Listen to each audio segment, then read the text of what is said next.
Ele aqui, a André Machado, nosso querido ogro de Wall Street, CEO do Projeto Os 10%. André, seja bem-vindo, bom dia para você. Bom dia, Paula, bom dia, Isa, bom dia, Débora, bom dia a todo mundo aí que assiste a BMC. Obrigada, bom dia. Eu estava aqui falando com o André no WhatsApp, agora eu já estou aqui, né? E ele aqui, né?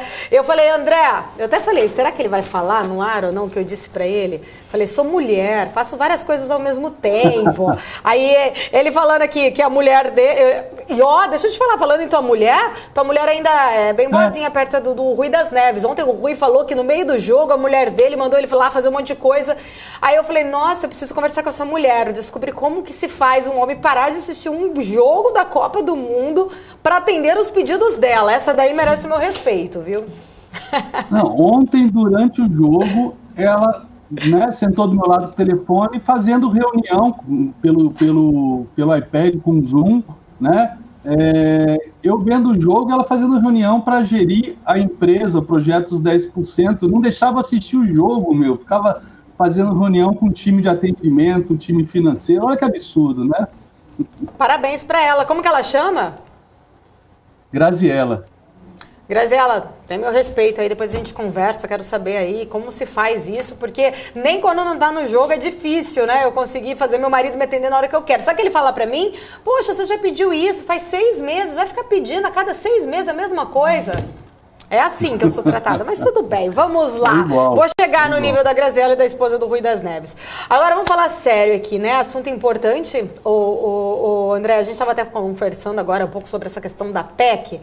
Queria falar um pouco mais em relação com você, esse tamanho do gasto, né? A gente fala muito sobre esses auxílios sociais, mas o governo tem outros gastos também, né? Vamos dizer assim, né? Tem muita coisa que daria ali pra gente falar que pesa muito na nossa máquina pública. Não é só... Joga-se muito peso ali também, vamos atender a questão dos benefícios, porque isso sensibiliza, né, é muito importante, mas a gente tem visto que quinquênio dos juízes, que pode gerar gasto, todas as projeções aí, inclusive esse aumento de ministério vai pesar também, né, nesse arcabouço todo aí, nosso fiscal, tem muitas contas ali que pesam muito, mas ninguém fala também, né, regalias, enfim, muitas outras questões que não é também, não estou falando exatamente só deste governo, de todos os governos, o Brasil foi criado nesse modus operandi aí de gastar mais do que se arrecada. Então, queria entender um pouquinho da sua visão, né? Ninguém fala em ser mais eficiente ou em cortar gastos, a gente só vê em aumentar gastos. Mas na sua visão, né? Será que uma desidratação, uma mudança nesse texto que se espera, ou diminuir o prazo, diminuir o gasto, isso vai trazer, de repente, o alívio que o mercado quer ou não? Como que você enxerga? Será que realmente há uma grande preocupação em torno desse assunto, independente do tempo, independente do valor?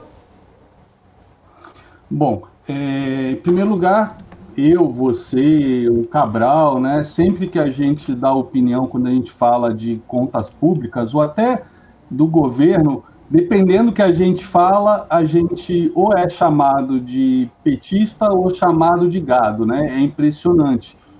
Só que a gente que está há 20 anos no mercado, a gente aprendeu...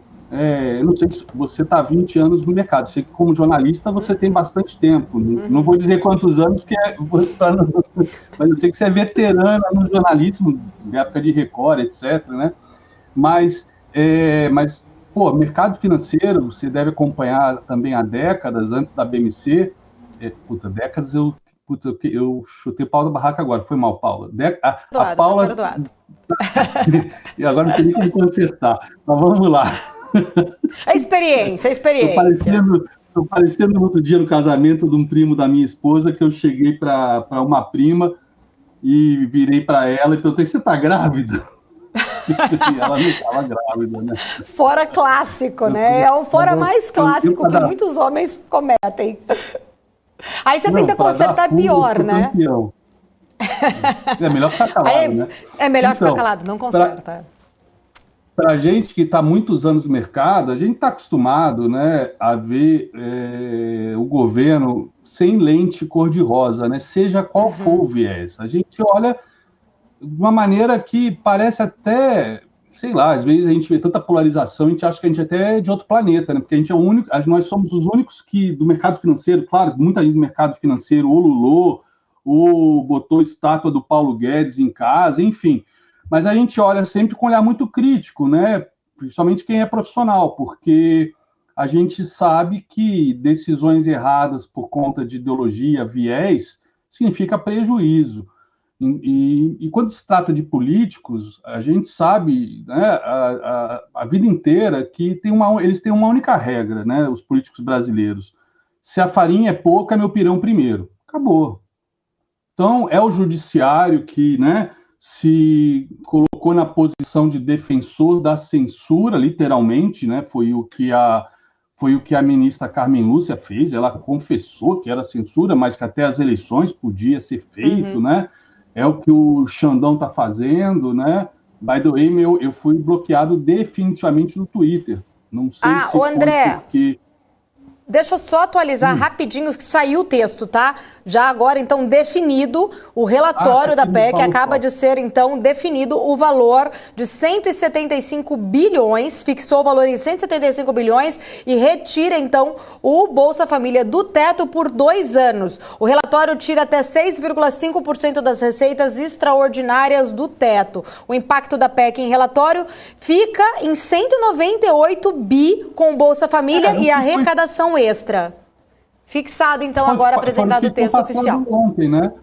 Foi exatamente o texto que tinham ventilado no final de semana. Mas aí havia uma perspectiva de uma desidratação em 150. Não, ficou fixado exatamente em 2 anos e 175 bilhões, então. Já definido agora. Eu acho é esse texto que vai para a votação. A farinha pouca no pirão primeiro, né? Essa é a regra dos políticos. Eu acho que eles vão usar isso, o PT botou isso lá em cima para negociar com eles alguma coisa. Por exemplo, coincidência ou não, depois de meses parado no STF a inconstitucionalidade do orçamento secreto, ele vai a julgamento amanhã, 5 dias antes da posse do Lula. O Lira e o Pacheco já estão indo lá conversar com os seus ministros, né, suas excelências, para tentar liberar alguma coisa, né? Do tipo, eu não sei, eu não tenho nenhuma ideia, eu queria ser uma mosca para participar dessas reuniões fechadas, mas eu não sei se eles vão chegar e falar, olha, estão querendo aprovar impeachment de ministro lá no Senado, hein? É melhor vocês liberarem isso, sei lá, não sei o que rola. Eu sei que o jogo é sujo, o jogo é pesado, né? E eles são movidos unicamente pelos seus interesses. Não existe interesse nenhum no povo. A gente tem que parar de achar que eles estão defendendo o povo, a população. A gente não sai do lugar há décadas e décadas e décadas. Então, não adianta. Farinha pouco para um primeiro, acabou. A gente tem que investir pensando nisso. Então, agora veio o texto, sem desidratação, mas provavelmente não, certamente vai ser desidratado, né? O próprio Marcelo Castro falou, nenhum projeto entra no Senado de um jeito e sai do mesmo jeito, sempre sofre alteração. Então, vai ser um jogo de toma lá da cá, e, obviamente, eles estão muito mais preocupados com o seu orçamento secreto, né, para garantir apoio de base, para garantir, sei lá, alguma benesse, ou, sei lá, sua aposentadoria. Mais da metade tomou cartão vermelho, né, agora nessas eleições. De repente já estão pensando em fazer alguma coisa para tentar o senador que tomou cartão vermelho voltar como vereador, né? A gente já viu tantas vezes isso. O cara senador volta deputado estadual, faz um downgrade, né? Porque no final eles não querem perder a boquinha, seja de esquerda ou de direita. Ninguém quer perder a boquinha. Dane-se o Brasil, dane-se as contas. Porque se tiver inflação, eles se dão aumento. É tão simples, né? O judiciário se dá aumento a si próprio, o legislativo se dá aumento a si próprio, o executivo se dá aumento a si próprio. Só a população que, né, depende de ter caixa, depende do fiscal para... Enfim, é uma coisa, sabe? O Cabral mandou uma frase uma vez aqui no programa, no BMC Marketing, sensacional. De Brasília, cara, é igual fralda de criança. A gente sabe sempre o que vai encontrar. Eu, nesse ponto, apesar de ser ogro, eu era mais educado. Eu falava que Brasília, todo dia tem um Kinder Ovo diferente, né? Mas a fralda de criança eu acho que tem mais a ver com o que a gente vem recebendo de Brasília nos últimos anos. E aí é legislativo, executivo e judiciário. São os 3 poderes que estão completamente podres. Eu estou realmente decepcionado cada dia que passa com a nação. E acho que ontem foi o primeiro jogo da Copa que o Brasil, que eu sentei para torcer mesmo, que eu entrei no clima, porque era mata-mata, porque realmente a gente olhar o noticiário, olhar, sabe, a gente que faz, a gente sabe a importância do fiscal, né, para ter responsabilidade social, responsabilidade fiscal para ter social, a gente sabe a importância de combater a inflação, a gente vê Estados Unidos, né, os Fed Boys, a gente vê o Banco Central Europeu, que era dovish pra caramba, todo mundo querendo controlar a inflação, e a gente faz ouvido moucos para o mercado, a gente não, os políticos, Brasília, achando que isso é exagero do mercado, tá aí, não, sabe, os juros explodiram, dólar estão conseguindo segurar, até porque a gente teve uma correção agora dos treasuries americanos e também dos yields, e aí com isso o DXY também cai, mas o euro cravou meu alvo, o euro deve entrar num movimento de baixa novamente, dólar subindo, aí eu quero ver, eu acho que no final vai fazer preço sim, essa PEC, mas independente disso, o cenário global, como eu sempre tenho destacado, é o que vai ditar a direção do mercado. Rally de dezembro, de final de ano, não acredito, pode até ter, mas, de novo, é um rallyzinho de bear market, porque 2023 vai ser muito mais difícil que 2022 no mundo inteiro, com toda certeza. Né? E às vezes a gente até se acostuma a esquecer que tem uma guerra lá na Europa, mas ontem, apesar de ter sido de proporções em termos de destrutivos de baixo impacto, o ataque que a Ucrânia fez em solo russo, mas foram bases estratégicas a 500 metros da fronteira, né? Bases de bombardeiros estratégicos, né? O Putin sempre falava de uso de arma nuclear, etc., se atacasse a mãe Rússia, né? E o Putin estava querendo buscar uma saída com a OTAN. Depois de ontem, quer dizer, tem muita incerteza ainda, muita variável, né? O mercado estava todo comemorando números piores em termos de inflação, em termos de payroll mês passado, né? E já melhorou agora nos últimos números e deu a porrada aí ontem. O pessoal tem que saber separar o wishful think, que é o desejo, né, de que a bolsa suba, que as coisas andem bem, que o governo, que o Lula esteja só dando um susto, mas depois vai se apoiar com bons economistas, etc.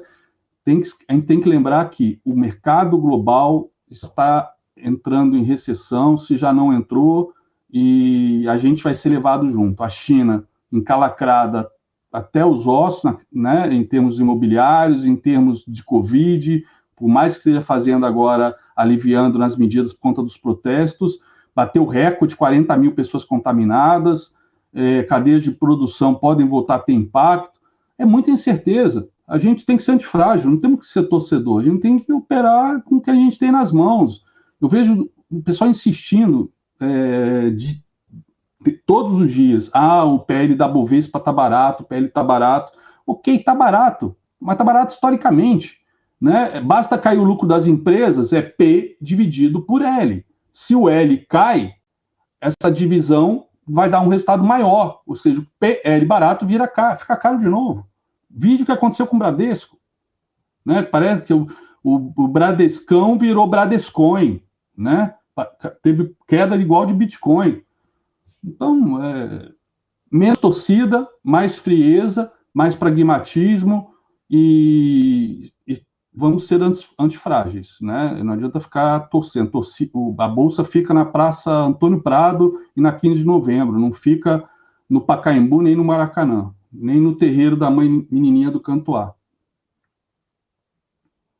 Só para a gente atualizar, a gente está vendo imagens ao vivo ali de Brasília, da Comissão de Constituição e Justiça do Senado, em que já deu início, então, a análise ali da PEC da PEC de transição, a proposta que estipula que o Auxílio Brasil deve voltar a chamar Bolsa Família, seja pago fora do teto dos gastos públicos. A gente viu agora realmente o texto que vai ser analisado a partir deste momento ali, que ficou fixado então em 175 bilhões de reais, com 2 anos ali o Bolsa Família fora do teto. O relatório, então, tirando 6,5% das receitas extraordinárias. Temos ali, então, comandando a sessão, o senador Davi Alcolumbre, ao lado o Alexandre Silveira, que então foi escolhido como relator desta PEC. Até essa questão aí de quem seria o relator foi uma grande polêmica e até o último minuto. Afinal de contas, havia uma expectativa que Davi Alcolumbre iria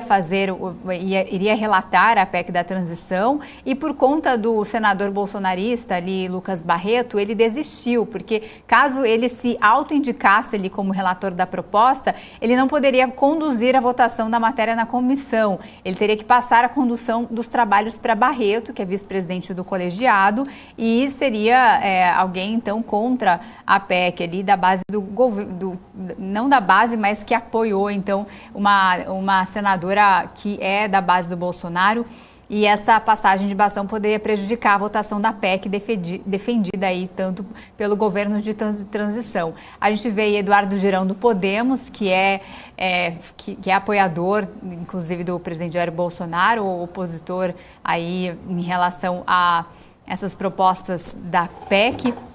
Ele está falando neste momento, então já começou a sessão e a gente vai continuar acompanhando aí essa análise e a votação, que deve começar a qualquer momento, e a expectativa é que acabe ali até amanhã, para que então vá para a Câmara dos Deputados.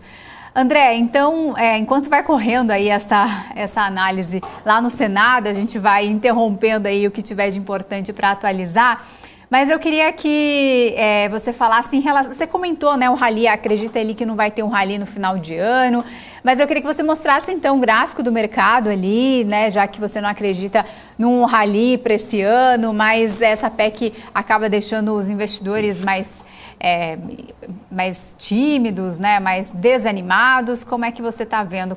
Vamos mostrar o gráfico aí? Então, eu tô com um probleminha sério aqui, ó. Eu não sei o que aconteceu, o meu mouse, ele tá piscando, perdeu conexão, eu já carreguei ele, já tirei o pendrive aqui, e nada dele se conectar. Eu acho que tem que restartar a máquina. Peço desculpas, mas o gráfico estava super interessante, o Ibov, Petrobras. Nossa, eu estava preparando tudo aqui para mostrar para vocês, e de repente o mouse parou de piscar. E né, já tem tempo que eu não passo por isso. Tem que lembrar sempre, como eu falo para os meus alunos, trader tem que ter teclado, confio, mouse, confio, pelo menos do lado, assim, para quando essas coisas acontecerem. Porque imagina que você fica com uma ordem lá executada e não consegue depois estopar, né, por conta de tecnologia. Enfim, peço desculpas. Mas eu queria comentar um negócio que me perguntaram aqui, já perguntaram várias vezes sobre o varejo, né? Se a PEC vai ajudar o varejo, né? Vocês viram que Magalu, Lojas Renner, Via Varejo, tudo, né? Assim que o Lula começou a despontar, depois do primeiro turno, né? Como possível vitorioso, começou a falar dos planos dele com Bolsa Família e tudo mais, que esses papéis chegaram a subir 100%, né?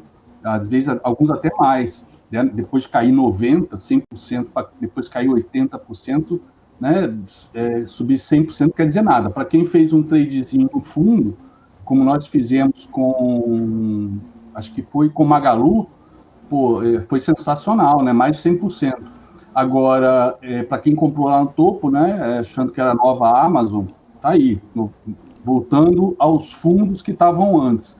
Qual é a razão disso, né? Eu estou vendo muitas teses de análise que eu fico assim, meu Deus do céu.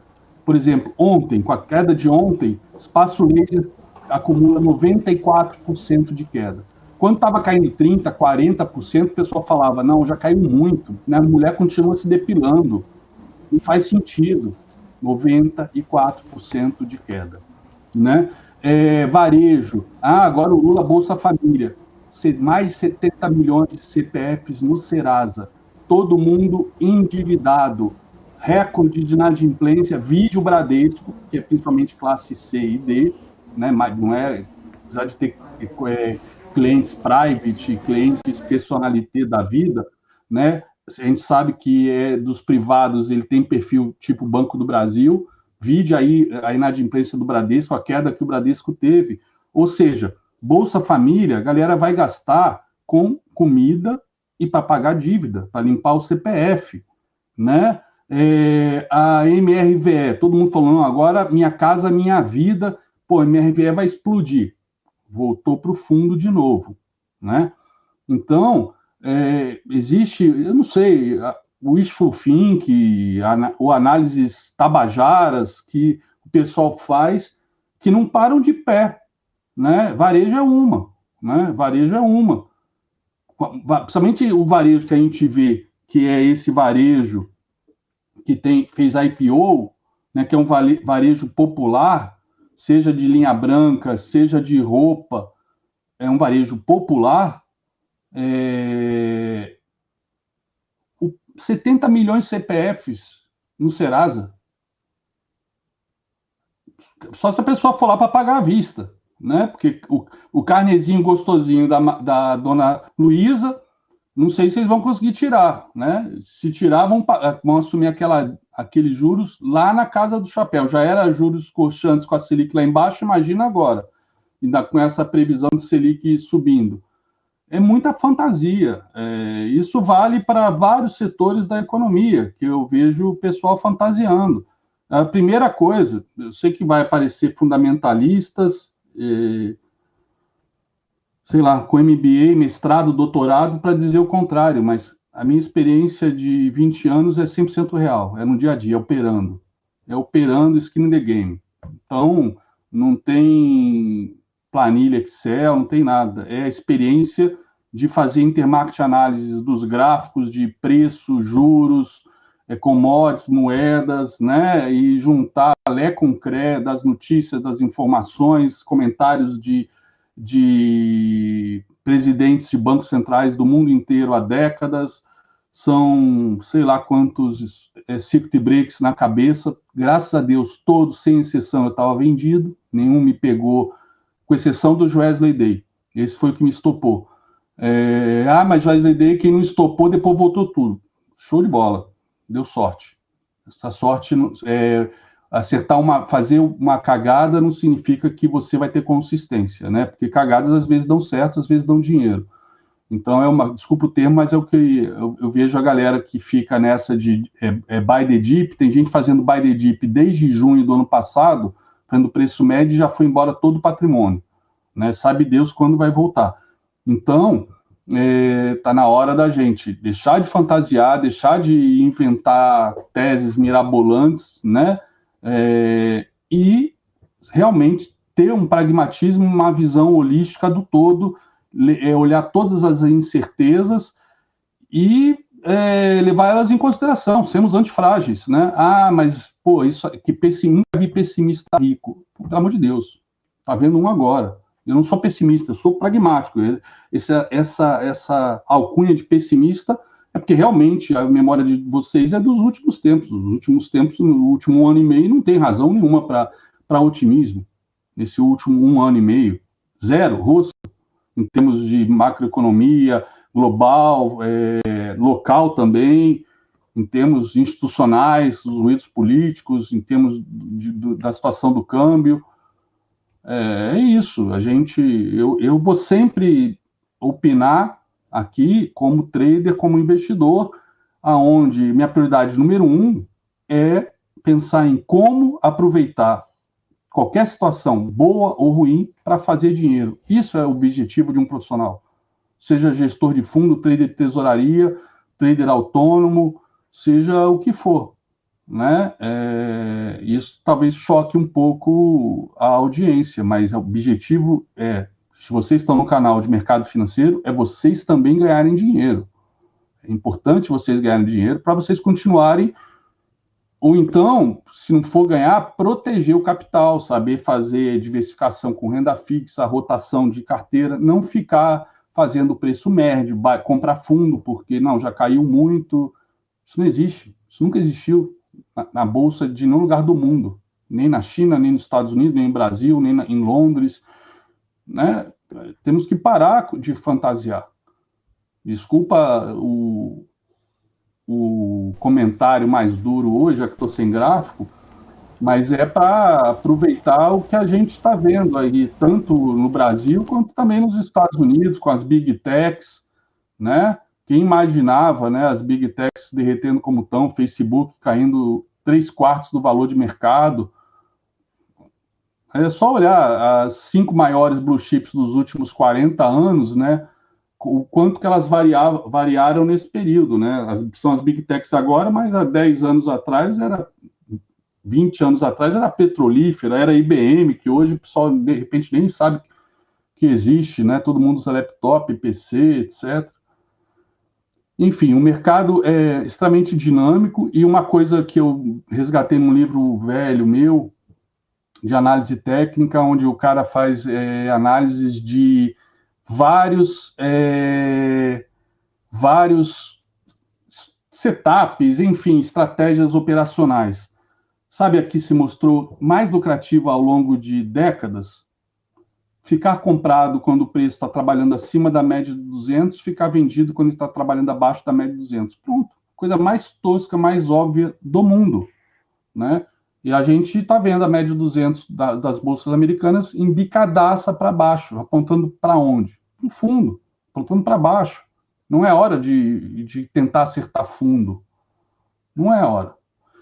O Goldman Sachs, o estrategista global deles, falou há 1, 2 semanas, e eles são reconhecidos pelas análises, né, precisas, que o mercado não está precificando um cenário de recessão. Os Fed Boys esses dias falaram, o mercado não está precificando o aumento de juros, né? O mercado está na torcida. É isso. Profissional não torce, profissional tem, né, e tentar ganhar dinheiro em todas as situações. Quando cai e tem quando que ser sobe. racional, né, André? Ser racional, Exatamente. Não usar da emoção, né? Usar da racionalidade. É o dinheiro da família, não é o seu dinheiro. Se você é pai de família, tem economias do seu trabalho, da sua esposa, herança, não importa. É o dinheiro de uma vida. Estar preparado, né, para as adversidades, né? Não só no âmbito político. A guerra foi um próprio sinal disso, né? As pessoas elas precisam estar preparadas para todos os cenários, né? Independente aí de torcedor, ou independente exatamente de você querer uma coisa, mas você tem que estar preparado mais na racionalidade. André, é sempre um prazer.